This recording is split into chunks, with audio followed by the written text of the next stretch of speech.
Salut tout le monde, j'espère que vous allez bien. Je sais, ça fait un petit moment qu'on s'est pu retrouver dans une vidéo et en même temps je pensais avoir fait un petit peu le tour du sujet. Et finalement, en y pensant et suite à certains messages que j'ai reçus de votre part, je me suis dit que ce serait quand même pas mal en fait de faire une autre vidéo propre à ce sujet. Donc vous l'avez déjà lu dans le titre de la vidéo, aujourd'hui on va parler des différences entre les greffes FUT, FUE et DHI. On va commencer par parler assez brièvement finalement de la FUT. Alors d'aujourd'hui c'est un petit peu la technique la plus archaïque et la plus obsolète on va dire qu'on peut trouver sur le marché. Avant c'était tout ce qu'il y avait, donc du coup en fait on était obligé de se contenter de ça tout simplement. Mais maintenant du coup il y a d'autres techniques et du coup c'est potentiellement je pense la moins faite. Alors la méthode FUT c'est quoi? La méthode FUT en gros c'était on allait à l'arrière de votre crâne, donc sur la zone donneuse, et en fait on vous prélevait directement à l'aide d'un scalpel une bandelette, en fait c'est la technique appelée de la bandelette. Donc normalement en fait on vous prélevait sur une zone entre 20 et 25 cm de long du coup sur une largeur de 2 à 3 cm. Et en fait on vous scalpait carrément une partie, donc ça c'est assez gore. Mais en gros après recouper ça pour récupérer les greffons et vous les réimplanter sur les zones receveuses. Voilà, ce qu'il faut savoir par rapport à cette technique là, c'est que du coup bon, c'est une des premières qui est sortie, donc bon, c'est une technique assez rapide et qui est encore assez peu onéreuse en rapport au FUE et DHI. Maintenant au niveau des témoignages qu'on peut voir généralement, c'est que 1 c'est assez douloureux et 2 même si certains en sont assez satisfaits, il y en a d'autres qui parlent quand même d'aspect de champ de poireau et donc d'effets pas totalement naturels. Je ne vais pas totalement m'attarder sur ce sujet-là parce que finalement, même actuellement, c'est plus la technique la plus choisie. C'était quand même un moment qu'il n'y avait plus que celle-là, mais depuis la FUE, généralement, tout le monde se dirige vers la FUE. Donc normalement, je pense pas que ce soit nécessaire d'en parler pendant 3 heures. Donc tout ce qu'il faut retenir en gros, c'est que on garde une cicatrice à l'arrière, du coup qui ne partira pas. C'est relativement douloureux, donc derrière en gros, comme je vous ai dit, on vous scalpe une bandelette et après en fait ils vous font des points de suture tout simplement. Et voilà, il y en a certains qui conservent encore des douleurs au niveau de la cicatrice pendant quelques temps, quelques mois, voire quelques années.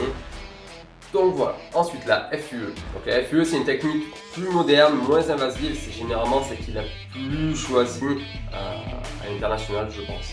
Donc les résultats finaux ils arrivent au bout de 1 an, donc, généralement c'est des résultats qui sont plus naturels, donc les gens sont plus contents de ces résultats forcément. C'est une technique moins invasive, moins douloureuse, par exemple pour ma part à la clinique Cosmedica en Turquie, franchement avec l'anesthésie, bon, on ne sent rien donc pas de problème. On va faire un petit descriptif du coup de comment se passe la FUE si vous avez la flemme de vous taper les 40 minutes de ma vidéo, comme une des premières vidéos. 1. Rasage de crâne. 2. Anesthésie. 3. On vous prélève du coup les greffons. 4. Conservation des greffons et ouverture des canaux capillaires au niveau de la zone receveuse, donc où elle se situe à l'aide de lames de saphir. Et 5. Du coup réimplantation. Ouais, c'est la réimplantation. Des greffons au niveau des canaux qui ont été ouverts au préalable à l'aide de forceps. Les forceps en gros c'est une espèce de pince pour parler vulgairement. Donc voilà, comme je vous ai dit, généralement c'est la technique la plus souvent choisie parce que à la fois en fait elle arrive à combiner de bons résultats et en même temps un prix qui reste abordable pour la majorité des personnes. Et ensuite du coup la DHI. La DHI du coup c'est la technique la plus innovante, du coup la plus évoluée du coup. Par contre en opposition du coup à la différence entre la FUE et la FUT qui est une opposition totale parce que c'est pas du tout la même manière de procéder, la DHI c'est exactement la même chose que la FUE, c'est juste lors de la dernière étape, donc l'étape de l'implantation, qu'il y a une différence. La méthode de transplantation DHI est une méthode qui est plus directe et plus méticuleuse, ce qui permet d'amoindrir entre 5 et 15% le risque de casse des greffons lors de la transplantation. On retrouve alors moins de saignement au niveau de la zone receveuse et une récupération encore plus rapide. Les résultats finaux ils apparaissent généralement aux alentours des 6 mois, donc c'est plus rapide qu'avec la FUE et ça vous permet généralement d'avoir une meilleure densité, donc plus de repousse. Et il faut savoir que généralement quand on fait une DHI, il n'est pas nécessaire de raser totalement la zone receveuse, contrairement à la FUE. Pour ce qui est de la différence du coup au niveau du processus d'implantation des cheveux, j'ai demandé en fait directement à la clinique Cosmedica qui a eu la gentillesse du coup de me fournir des documents, et notamment une vidéo que je vous mets maintenant parce que je pense que c'est assez bien expliqué et assez clair avec leur vidéo.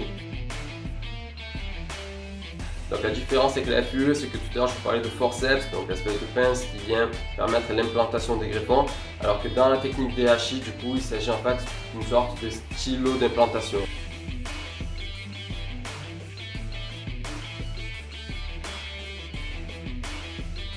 Voilà tout le monde, j'espère que cette vidéo était assez claire et qu'elle vous aura plu. Le but était de faire une vidéo concise mais d'aller droit au but pour vous apporter un maximum d'informations pour vous permettre à vous de différencier du coup ces 3 techniques et peut-être de faire votre choix à vous. Encore une fois, je voulais remercier la clinique Cosmedica en Turquie chez qui je suis allé pour effectuer ma greffe FUE il y a maintenant 1 an et demi si je dis pas de bêtises.